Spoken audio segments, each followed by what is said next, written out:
Maayong adlaw mga katim tinabangay o karong adlaw ato nang gibalikan si tatay para atong ipaabot ang ato ang tabang. Kani nga video nga inyong nakita, mao kini ang video nga nag-viral nga si tatay bisan usa ka PWD pero naningkamot gihapon siya pag uma para mabuhi niya ang iyaang pamilya.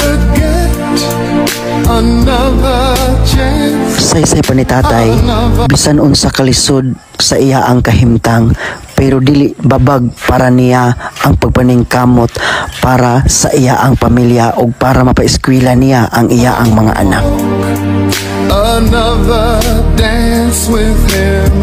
Sa dili pa nato ipadayon, ako sang ipakita ninyo ang amo ang mga pagsakripisyo, pag-angat sa mga kabukiran para mapaabot lang ang ato ang mga tabang para sa mga taong angayan natong tabangan. Mga katim tinabangay, mamalihog ko ninyo share ani nga video, ang inyo ang pag-share dako na kaayo og tabang.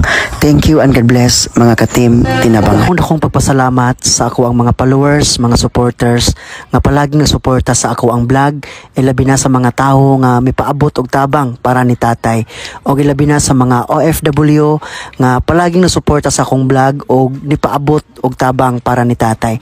Daghang kayong salamat sa inyo ang kamaayo. Thank you and God bless. Buhat na ko ni Sir aron lang ko mabuhi sa akong kaugalingon uban sa akong pamilya.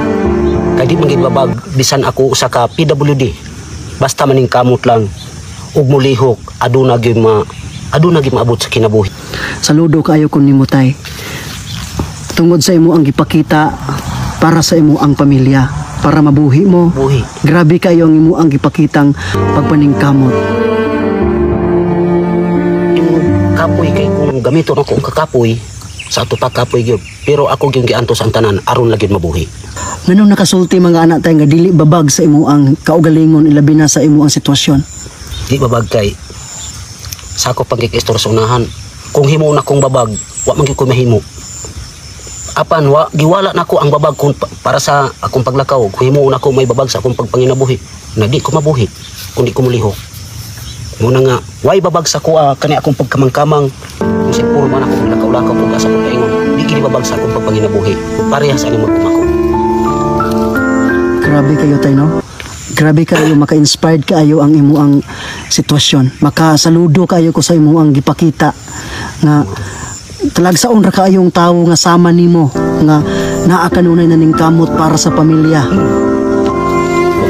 Mahimo sa akong mahilap sa pamilya ko ang akong pagpaningkamot. Unsa man gyud pangandoy ta nimo tay para sa imo ang pamilya? Mapaeskwela na ko sila. Unta nga